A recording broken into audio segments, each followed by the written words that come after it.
Crazy ഹാക്സിലേക്ക് എല്ലാവർക്കും സ്വാഗതം.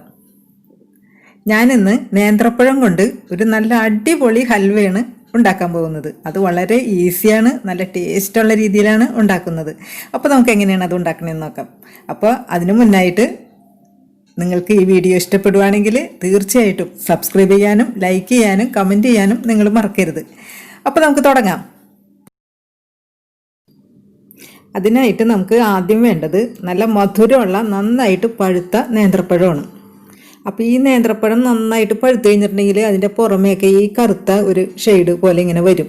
അത് നമ്മുടെ മക്കൾക്കൊക്കെ നമ്മളത് കൊടുത്തിട്ടുണ്ടെങ്കിൽ അവരത് കഴിക്കില്ല, അത് കേടായി എന്നും പറഞ്ഞിട്ട്. അപ്പോൾ അങ്ങനെയുള്ള ടൈമിലൊക്കെ നമുക്ക് ഇതേപോലെ ഹൽവ ഉണ്ടാക്കി വെക്കാം, കേടാവാതെ ഇരുന്നോളും.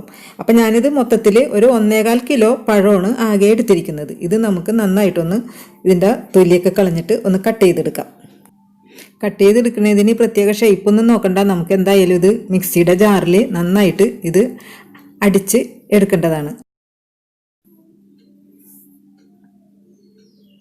ഇപ്പം നമ്മൾ മൊത്തത്തിൽ 1.25 കിലോ പഴവും അരിഞ്ഞെടുത്തിട്ടുണ്ട്. ഇനി ഇത് നമുക്കൊരു മിക്സിയുടെ ഒരു വലിയ ജാറിലിട്ട് നന്നായിട്ട് പേസ്റ്റ് പോലെ അരച്ച് എടുക്കാം.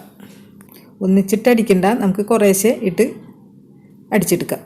ഇപ്പം നമ്മൾ പഴം നന്നായിട്ട് നല്ല സ്മൂത്തായിട്ട് അരച്ചെടുത്തിട്ടുണ്ട്. ഇത് നമുക്കൊരു ബൗളിലേക്ക് പകർത്തി വയ്ക്കാം. ഇനി നമുക്ക് ഹൽവയ്ക്ക് വേണ്ട ശർക്കര ഒന്ന് ഉരുക്കിയെടുക്കാം. അതിലേക്ക് ഒരു 1/2 ഗ്ലാസ് വെള്ളവും കൂടി ഒഴിച്ചിട്ടാണ് നമ്മൾ ഇത് ഉരുക്കിയെടുക്കുന്നത്. അപ്പം ഞാൻ 1.25 കിലോ പഴത്തിന് ഞാൻ എടുത്തിരിക്കുന്ന ശർക്കരയുടെ അളവെന്ന് പറഞ്ഞിട്ടുണ്ടെങ്കിൽ ഒരു 200 ഗ്രാമാണ്. അപ്പോൾ അത് നിങ്ങളുടെ മധുരത്തിന് അത് പോരാതെ വരും. പക്ഷേ എനിക്ക് ഒരു മീഡിയം മധുരമാണ് ഇഷ്ടം, അതുകൊണ്ടാണ് ഞാൻ 200 ഗ്രാം ഇട്ടത്. അപ്പോൾ നിങ്ങൾക്ക് നല്ല മധുരം വേണമെന്നുണ്ടെങ്കിൽ എങ്ങനെയായാലും ഒരു 400 ഗ്രാം ശർക്കരയെങ്കിലും നിങ്ങൾ ചേർക്കണം. അപ്പോൾ അതൊക്കെ ഓരോരുത്തരുടെ ഇഷ്ടമനുസരിച്ച് ആഡ് ചെയ്ത് കൊടുക്കുക. അപ്പോൾ ശർക്കരയൊക്കെ നന്നായി മെൽറ്റായിട്ടുണ്ട്. അപ്പോൾ ഇത് അധികം നേരമായിട്ട് ഇനി തിളപ്പിക്കൊന്നും വേണ്ട, നമുക്ക് ആ ശർക്കര ഒന്ന് മെൽറ്റായി കിട്ടിയാൽ മാത്രം മതി. ഇനി നമുക്ക് ഫ്ലെയിം ഓഫ് ചെയ്തിട്ട് ഇത് നമുക്കൊന്ന് അരിച്ചെടുക്കാം. ഇനി നമുക്ക് ഹൽവ സെറ്റ് ചെയ്യാനുള്ള ഒരു ഏത് പാത്രത്തിലാണോ ആ പാത്രത്തിൽ കുറച്ച് ഓയിൽ ഒഴിച്ചിട്ട് ഒന്ന് സ്പ്രെഡ് ചെയ്ത് വെച്ചേക്കാം. ഇനി നമുക്ക് ഹൽവ വരട്ടിയെടുക്കാൻ പറ്റിയ ഒരു അടിഭാഗം കട്ടിയുള്ള ഒരു കുറച്ച് വലുപ്പത്തിലുള്ള ഒരു പാത്രം എടുക്കുക. അതിലേക്ക് നമുക്ക് ഒരു 3 ടീസ്പൂണോളം നെയ്യ് ഒഴിച്ചു കൊടുക്കുക. ഇപ്പം നെയ്യ് നന്നായിട്ട് ചൂടായിട്ടുണ്ട്. അതിലേക്ക് നമുക്കൊരു 2 കൈപ്പിടിയോളം കാഷ്നട്ട് നന്നായിട്ട് വാഷ് ചെയ്തതിന് ശേഷം ഇട്ട് കൊടുക്കുക. ഇനി ഇതൊരു ഗോൾഡൻ കളറാവുന്നത് വരെ നമുക്കൊന്ന് വറുത്തെടുക്കാം. ഇപ്പോൾ കാഷ്നട്ട് നല്ല കളറൊക്കെ മാറി വന്നിട്ടുണ്ട്. ഇത്ര മതി. ഇനി നമുക്ക് ഫ്ലെയിം ഓഫ് ചെയ്യാം. ഇതിൽ നിന്ന് എടുത്ത് നമുക്ക് മാറ്റി വയ്ക്കാം. ഇനി ഹൽവ ഉണ്ടാക്കാനായിട്ട് വളരെ എളുപ്പമാണ്. നമ്മൾ ശർക്കരപ്പാനി റെഡിയാക്കി കാഷ്നട്ടും വറുത്ത് വെച്ചു. ഇനി നമുക്ക് നമ്മൾ എടുത്ത് വെച്ചിരുന്ന പഴം മിക്സിയിൽ അടിച്ച് വെച്ചിരുന്നില്ലേ, അത് ഇതിനകത്തേക്ക് ഇട്ട് കൊടുക്കുക. ഈ നെയ്യിലേക്ക് തന്നെ ഇട്ട് കൊടുത്തിട്ട് നന്നായിട്ട് അങ്ങോട്ട് മിക്സ് ചെയ്ത് ഇളക്കി കൊടുക്കുക. ഈ നേന്ത്രപ്പഴം ഹൽവ എന്ന് പറഞ്ഞാൽ നമുക്ക് വളരെ പെട്ടെന്ന് തയ്യാറാക്കി എടുക്കാൻ പറ്റിയ ഒരു ഹൽവയാണ്. കാരണം ഇതിനകത്ത് നമ്മൾ വേറെ വെള്ളമൊന്നും ആഡ് ചെയ്തിട്ടില്ല. പിന്നെ നമ്മൾ ആ ശർക്കര ഉരുക്കിയ ഒരു 1/2 ഗ്ലാസ് വെള്ളം മാത്രമേ ഉള്ളൂ, അതൊന്ന് വറ്റി കിട്ടണം. പിന്നെ ആ പഴത്തിലുള്ള കുറച്ച് വെള്ളമുണ്ട്, അതും കൂടി ഒന്ന് വറ്റി ഒന്ന് വരട്ടിയെടുക്കുക. അത്രേ പരിപാടി ഉള്ളൂ.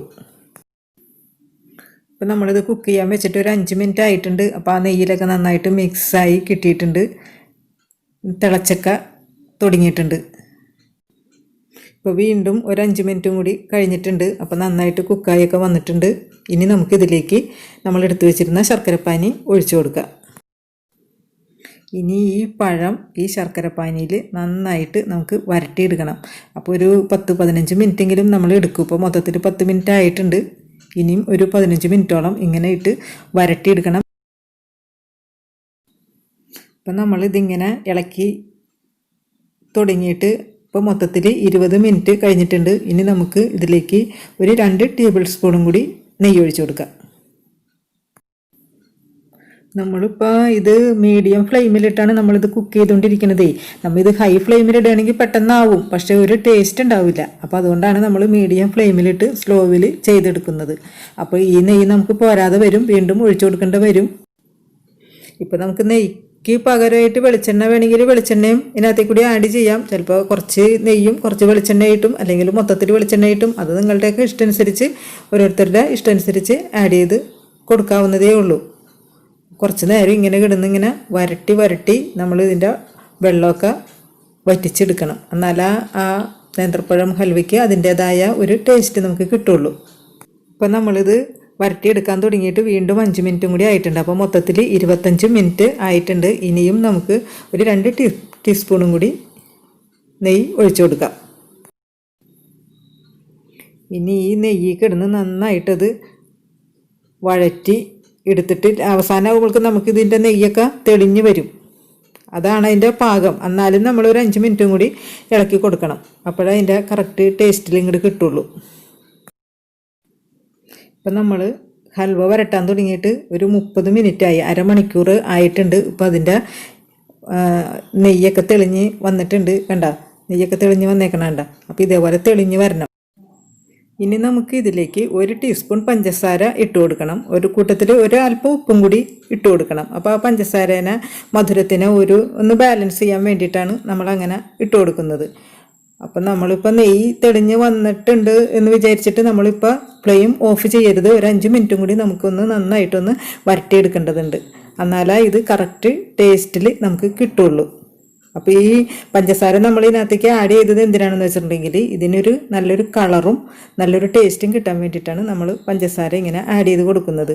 അപ്പോൾ നിങ്ങൾക്ക് മധുരം കൂടുതൽ ഇഷ്ടമാണെന്നുണ്ടെങ്കിൽ ആ 1 ടീസ്പൂൺ പഞ്ചസാരയ്ക്ക് പകരമായിട്ട് 2 ടീസ്പൂൺ പഞ്ചസാര ഇതിനകത്തേക്ക് ആഡ് ചെയ്ത് കൊടുക്കുക. അപ്പോൾ വീണ്ടും ഒരു 5 മിനിറ്റും കൂടി നമ്മൾ വരട്ടിയെടുത്തിട്ടുണ്ട്. ഇതാണ് അതിൻ്റെ കറക്റ്റ് പാകം. അപ്പോൾ മൊത്തത്തിൽ ഇപ്പോൾ 35 മിനിറ്റ് നമ്മൾ ഈ നേന്ത്രപ്പഴം ഹൽവ വരട്ടിയെടുക്കാൻ വേണ്ടി എടുത്ത്. ഇനി നമുക്കിതിലേക്ക് ഒരു ടീസ്പൂണോളം ഏലക്കായ് പൊടിച്ചെടുത്തത് ഇട്ട് കൊടുക്കുക. പിന്നെ നമുക്കതിലേക്ക് നമ്മൾ നേരത്തെ വറുത്ത് വെച്ചിരുന്നില്ലേ കാഷ്യൂനട്ട്, അത് കുറച്ചൊന്ന് ഇട്ട് കൊടുക്കുക. അതിനകത്തുനിന്ന് കുറച്ച് ഒന്ന് ഗാർണിഷ് ചെയ്യാൻ വേണ്ടി മാറ്റി വെച്ചിട്ടുണ്ട്. ഇനി എല്ലാം കൂടി ചേർത്തിട്ട് നന്നായിട്ടൊന്ന് ഇളക്കി യോജിപ്പിക്കാം. ഉണ്ട്, അതിൻ്റെ നെയ്യൊക്കെ തെളിഞ്ഞ് വന്നേക്കണുണ്ട്. നെയ്യ് തെളിഞ്ഞ് വന്നതിന് ശേഷവും നമ്മൾ ഒരു 5 മിനിറ്റും കൂടി നമ്മൾ വീണ്ടും ഇതേപോലെ ഇളക്കി കൊടുത്ത്, അതാണ് അതിൻ്റെ ഒരു കറക്റ്റ് പാകം. അപ്പോൾ ഈ പാകത്തിൽ നമ്മൾ എടുക്കുകയാണെന്നുണ്ടെങ്കിൽ നമുക്ക് അലുവയൊക്കെ മുറിച്ചെടുക്കില്ലേ, അതുപോലെ നമുക്ക് കട്ട് ചെയ്തെടുക്കാനായിട്ട് കറക്റ്റ് പാകമായിട്ട് കിട്ടും.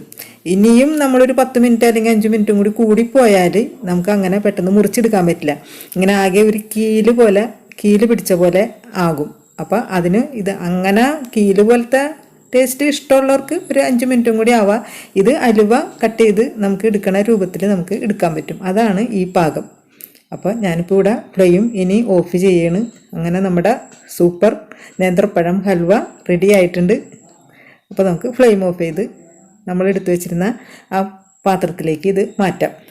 അപ്പം നമ്മൾ ഹൽവ സെറ്റ് ചെയ്യുന്നതിന് മുന്നായിട്ട് നമുക്ക് ഈ പാത്രത്തിലേക്ക് കുറച്ച് കാഷ്യൂനട്ട് ഒന്ന് വിതറി കൊടുക്കാം.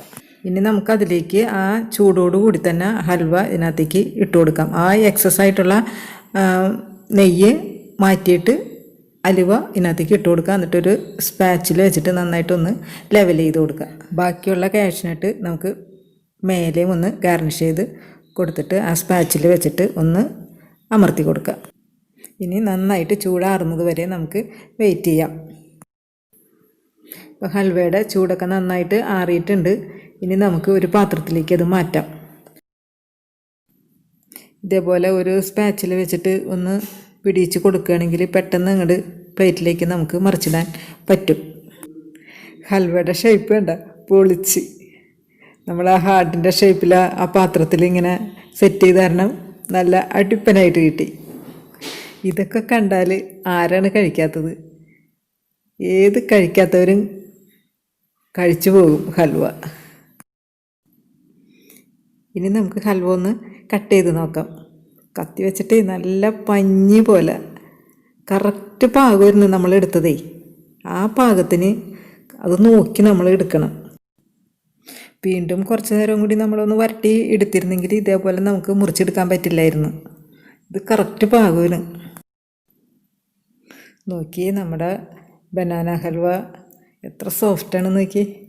നല്ല പഞ്ഞി പോലെ ഇരിക്കുന്നത്, വായിലിട്ടാൽ അലിഞ്ഞു പോകും. അതേ രൂപത്തിലാണ് നമുക്ക് കിട്ടിയിരിക്കുന്നത്.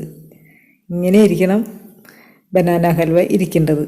അപ്പോൾ ഇതിൻ്റെ അകത്ത് ആ മധുരം മാത്രം നിങ്ങളൊന്ന് ശ്രദ്ധിച്ചാൽ മാത്രം മതി. മധുരം കൂടുതൽ വേണമെന്നുണ്ടെങ്കിൽ ഒരു 400 ഗ്രാം ശർക്കര നിങ്ങൾക്ക് ഇടാം. ഞാനിതിനകത്തേക്ക് ഇട്ടേക്കുന്നത് 200 ഗ്രാമാണ്. പക്ഷേ ഇത് ഒരു മീഡിയം മധുരം നമുക്ക് കിട്ടും. നല്ല മധുരമല്ല, അത്യാവശ്യം മധുരം. അപ്പോൾ എല്ലാവരും ഇതേപോലെ ഉണ്ടാക്കി നോക്കി കഴിക്കുക, എന്നിട്ട് ഫീഡ്ബാക്ക് അറിയിക്കുക. അപ്പോൾ ഈ വീഡിയോ എല്ലാവർക്കും ഇഷ്ടപ്പെട്ടെന്ന് കരുതുന്നു. ഇഷ്ടപ്പെടുവാണെങ്കിൽ തീർച്ചയായിട്ടും നിങ്ങൾ സബ്സ്ക്രൈബ് ചെയ്യാനും ലൈക്ക് ചെയ്യാനും കമൻറ്റ് ചെയ്യാനും മറക്കരുത്. അപ്പോൾ നമുക്ക് നല്ലൊരു വീഡിയോ ആയിട്ട് വീണ്ടും കാണാം. അതുവരേക്കും എല്ലാവരും ഹാപ്പി ആയിട്ടിരിക്കുക, സേഫ് ആയിട്ടിരിക്കുക.